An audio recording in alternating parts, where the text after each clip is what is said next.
উপদেষ্টার কোটায় ইমামের পাশে দাঁড়িয়ে নামাজ পড়তেছে। আমাদের একজন উপদেষ্টা আসিফ মাহমুদ, তিনি নামাজ পড়তেছেন একদম ইমামের পাশে দাঁড়িয়ে।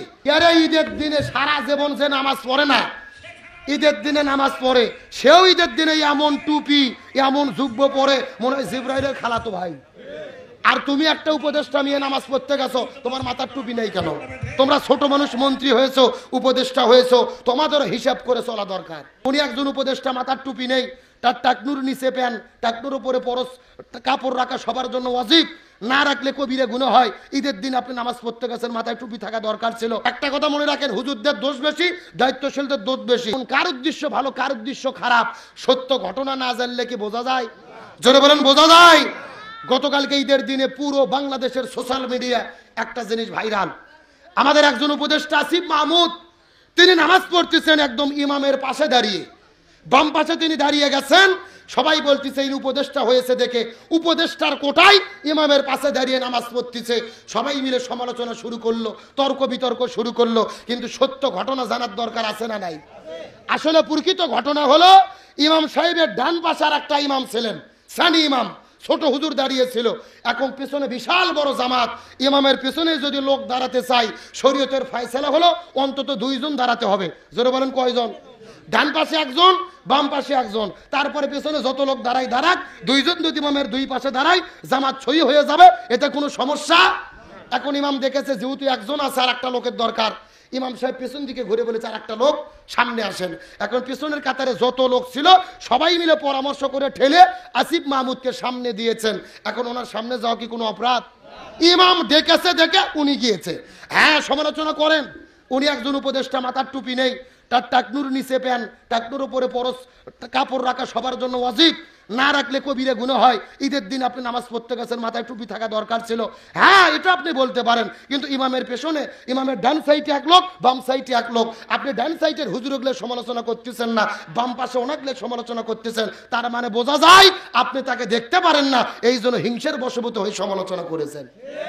প্রকৃত ঘটনা না জেনে আপনি একটা বিষয় বললেন, শোনেন, সমালোচনা অবশ্যই করবেন, তবে সমালোচনা করার নামে কাউকে মিথ্যা তহমত যদি দেন, কারো ব্যাপারে যদি মিথ্যাচার করেন, এর জন্য কিন্তু কবিরা গুনাহ হবে।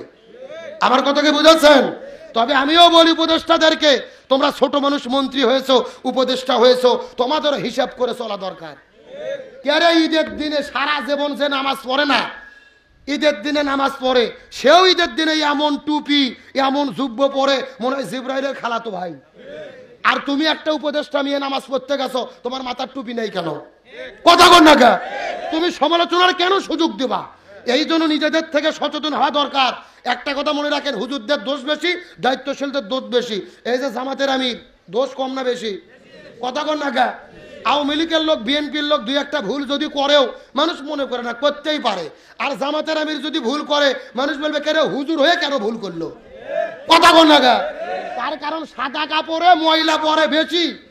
এই জন্য যারা সাদা পোশাক পরে দায়িত্ব গ্রহণ করে, এদের সচেতন হয়ে কাজ করা দরকার, যাতে জনগণ সমালোচনা করার চান্স না পায়।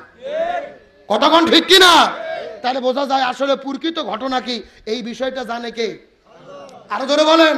তাহলে সুন্দরী নিয়ে মেরি ডাকতেছে, উদ্দেশ্য খারাপ, কিন্তু ইমাম গাজালির উদ্দেশ্য আবার বন্ধুগণ, মুসলমান ভাইরা গভীর মনোযোগ।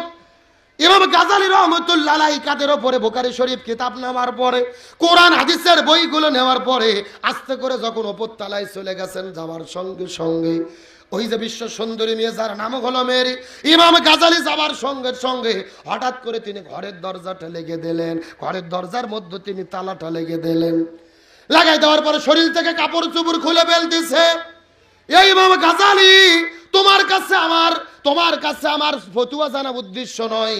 দীর্ঘদিন ধরে তুমি মাদ্রাসার পড়াশোনা করার জন্য রাস্তাতে হেঁটে হেঁটে যাও। তোমাকে দেখার পরে আমার মনের মধ্যে বড় প্রেম ভালোবাসা মহব্বত জাগ্রত হয়েছে। আমি তোমার সঙ্গে প্রেম ভালোবাসা মহব্বত করতে চাই। তুমি একটু আমার মনের বাসনা পূর্ণ করো, তুমি একটু আমার সঙ্গে মেলামেশা করো, আমার সঙ্গে নির্জনে কিছু সময় কাটাও। আমার বাসার মধ্যে কেউ নাই, ঘরটা বড় ফাঁকা, ঘরের দরজা জানালা বন্ধ করে দিয়েছে। আমি তোমার সঙ্গে প্রেম ভালোবাসা মহব্বত করতে চায়, কিন্তু ইমানদাররা ভালো করে জানে জিনা ব্যভিচার যদি করে ফেলেন, অন্যায় অপরাধ যদি করে ফেলেন, ঘরের দরজাও যদি বন্ধ থাকে, কেউ না জানলে জানে কি? আরো জোরে বলেন। গভীর মনোযোগ দিয়ে লক্ষ্য করে বোঝার চেষ্টা করবেন। এই কথা বলার পরে মেয়েটি যখন শরীরের কাপড় চোপড় খোলা শুরু করলেন, ইমাম গাজালি আল্লাহর কাছে ফরিয়াদ করে বলেন, আল্লাহ, আমি তো তোমাকে ভয় করি, আমি তো তোমাকে স্মরণ করি। এই দুনিয়ার মধ্যে আমি কোনো অন্যায় করতে চাই না, কোনো অপরাধ করতে চাই না, আমি আমার নিজের চরিত্রটা হেফাজত করতে চাই। এই রকম চিন্তা করে করে বড় টেনশনের মধ্যে পড়ে গেলেন, কেমন ভাবে রক্ষা হবে, কিভাবে তিনি মুক্তি পেতে পারেন। ইমানদার মুসলমানরা বিপদের মধ্যে পড়লে বিপদ থেকে রক্ষা যিনি করবেন তিনি কে? আরো জোরে বলেন। ওয়ালা তাহিনু ওয়ালা তাহজানু ওয়া আনতুমুল আলাউনা ইন কুনতুম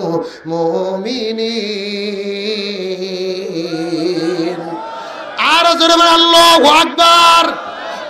আল্লাহ তাআলা বলেন, তোমাদের জন্য কোনো ভয় নাই, তোমাদের জন্য কোনো টেনশন নাই, তোমরাই বিজয়ী হবে, তোমরাই বিজয় লাভ করবে যদি তোমাদের মধ্যে আল্লাহর ভয় থাকে, যদি তোমরা আল্লাহর ভয় নিয়ে জীবন যাপন করতে পারো। আল্লাহর ভয় যদি কলিজার মধ্যে থাকে, ইমানদার মুসলমানদেরকে রক্ষা করে কে? আরো জোরে বলেন। শেরপুর বগুড়া মুসলমান গভীর মনোযোগ লক্ষ্য করুন। হযরত ইব্রাহিম আলাইহিস সালামকে যখন আগুনের মধ্যে ফেলে দেওয়া হলো, ইব্রাহিম নবীর জন্য আগুনের অগ্নিকুণ্ডটাকে আরামদায়ক বানায়া দিয়েছিলেন কে? আমাদের মহানবী হযরত মুসা আলাইহিস সালাম লোহিত সাগরের মধ্যে যখন ঝাঁপ দিয়েছিল, ওই সাগরের মধ্যে 12টা রাস্তা বানাই দিল কে? ওই আল্লাহ আজও আছে না নাই?